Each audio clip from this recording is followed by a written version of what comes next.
Yo, what's going on, everybody? It's your boy Big Blue, and this one's gonna be interesting. I was on TikTok, and the first thing that I see is Jill Scott is accused of being racist to the country by singing the national anthem, her own version of the national anthem. Let's go ahead and check it out. You guys know how I feel about the black community and the victim mindset, but let's see exactly what these lyrics are talking about. Say, can you see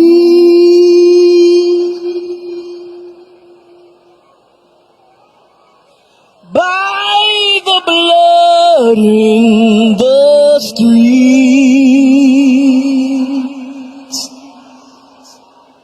that this place doesn't smile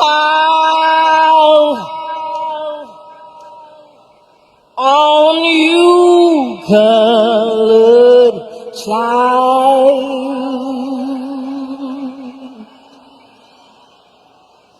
Interesting. Who had built this land?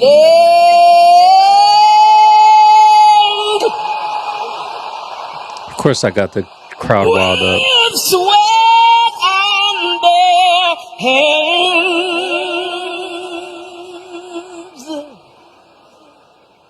but you'll die in this place, and your memory erased. Oh, say, does this truth hold any weight?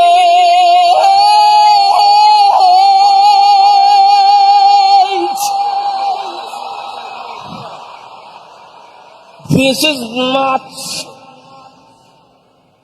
the land of the free,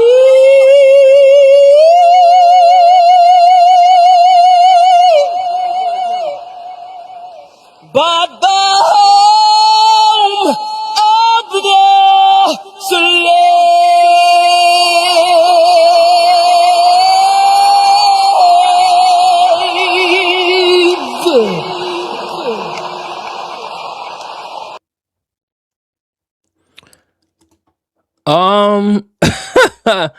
That's very interesting. I don't even know where to begin with that. What? Okay, let's check the description. So, Jill Scott National Anthem version about racism out sparks outrage. New rendition of National Anthem. Oh, Lord have mercy. National Anthem has drawn outrage from conservative singer-songwriter Jill Scott's version. Star Spangled Banner made headlines after she performed it on Sunday. New Orleans Essence Festival, annual music festival, which takes place on the 4th of July. Scott's rendition refers to a black experience in America by changing its lyrics. Oh, say, can you see by the blood of the streets? Yada, yada, yada. We just heard the song.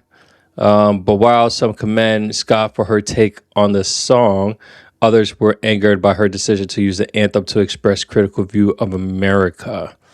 I can see that. No one should use the national anthem to express their hatred for America. That's fair. Too many men and women have sacrificed their lives for our great nation to tolerate this. This is fair. That's from Lauren Boebert of Colorado. Somebody else said shameful. Another Republican, former Florida congressional candidate, Laverne Spicer, slammed Scott for her woke rendition and how oppressed black people are, noting the singer's estimated net worth and asking, in what way is she oppressed? Interesting. Political strategist and former co-host of pro Donald Trump radio program Your Voice America called it heartbreaking for him, and he's a big fan of the singer. Jill Scott, she has pride of Philadelphia and an icon. This is so heartbreaking for me to see. Manorino wrote on Twitter, I could name you every song she's ever done. This may be a bridge too far for me, though. So sad to see her go this route. She's so talented and doesn't need to go this route. Okay. This is not, oh, interesting.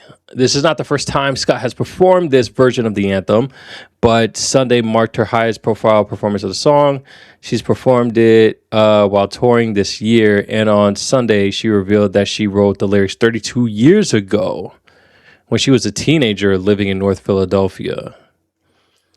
Interesting. So after 32 years, now she's finally got a chance to sing the song that she wrote 32 years ago. That was in the 90s. I mean, okay, so why? Okay, so my question again, this is coming from an individual that was born in America from Haitian parents who immigrated over here legally to America. My dad, who got an education, became an electrician, was working. Both my parents provided for the family, all that good jazz. We lived in the, I guess, better side of the U.S. The better side of the town that we lived in, let alone in the cities that were in New Jersey to begin with. And I was never raised in my household to dislike white people, to hate white people, to look at other people differently. Never raised in my house to do such a thing. I also wasn't told about the black plight and everything that they experienced when it comes to slavery. But the other interesting thing is that I also wasn't told about the plight of the Haitians. Because honestly, if we're really talking about slavery, Haiti has been the utmost slave, even up to this day. Haiti is a slave to somebody. Haiti is a slave to somebody. And I'm not talking about America's slave to corporate America. I mean, there is some high income personnel that lives in another country that has his thumb on Haiti to this day. We got our independence, 1804? And Haiti was a slave nation. I'm pretty sure they were the first nation to have African slaves dropped off when it comes to this side of the hemisphere. Haiti was the first. Yet we were able to get our independence in 1804. Yet somehow, for some odd reason, we defeat France. And then for some odd reason, now we're having to owe France millions of dollars. At that time, we had to owe France, give reparations to France for property damage and all that crap and nonsense that America soon later on decided to be involved with. Yet for some odd reason, for this country that seems to be full of slaves, and let me not put quotations because it may insult somebody. I don't care. For America to be such a slave state, yet for some odd reason, the nation that had to pay reparations to to a country that they got their freedom from, for some reason, still try their damnedest to come to America. Look at that. That's crazy to me. That's crazy. They could have went to Mexico. They could have went to somewhere in South America.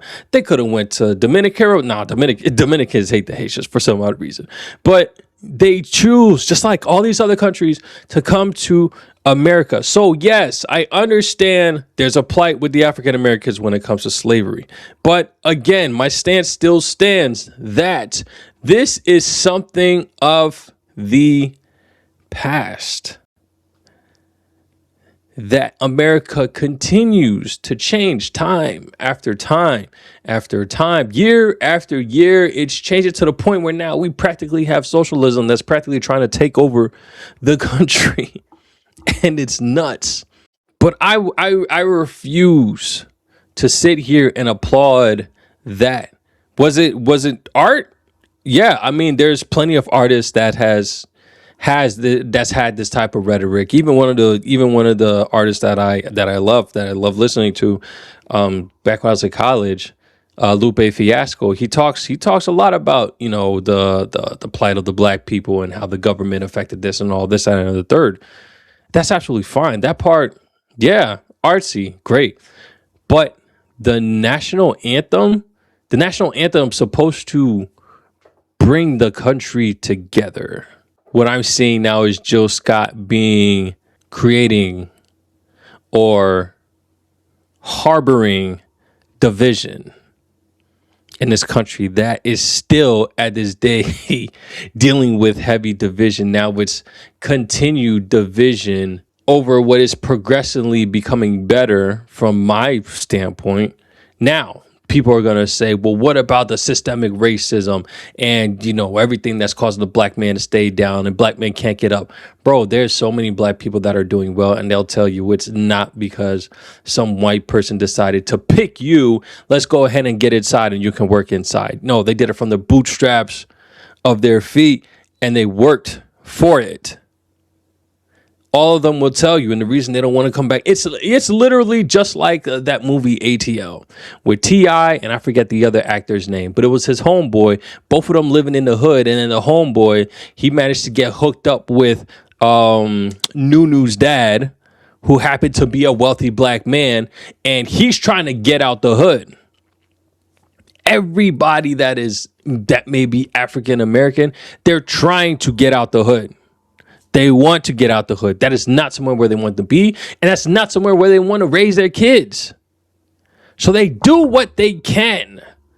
The thing is, we have a whole bunch of people, especially once again, I'll say this again, over and over again, in the music industry, entertainment industry, that's affecting these young individuals and even the older individuals, and just like in this situation, and embedding in their mind that America is racist and that it hates you and that the white people hate you and that they just want to keep you down and all that stuff. Why would we do that? Why would we do that? History wasn't enough? You didn't get, like, your history class wasn't enough? If it becomes a thing of the past, it becomes the thing of the past. How is this going to affect your future? The Constitution and the laws that have been put in place does not allow for slavery to happen anymore. Yet for some odd reason, we still have this mindset like it can happen any day. All they got to do is just get the right person, Trump, to sign the paper, and then we're going to be back to slavery. They're going to take us back. Back to what? Back to what? I don't know, man.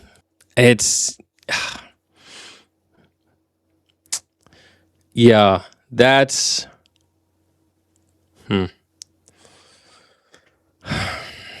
oh, snap my hair.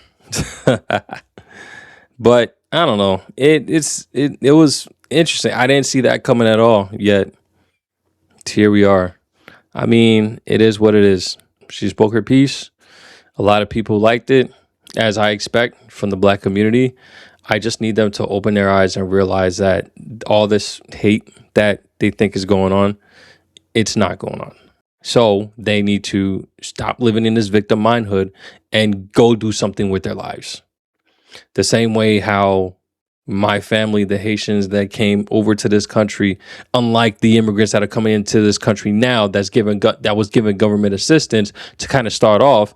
My family came into this country having absolutely nothing, and they made something for themselves. So likewise with the black community, I say, go make something for yourselves. You have the opportunity, you have the resources, you have the internet. Everything is available for you to make better of yourselves. You just got to make the best decisions at this point. I don't know, but y'all let me know in the comment section what y'all think. I'm going to catch y'all next one. Take it easy. Peace.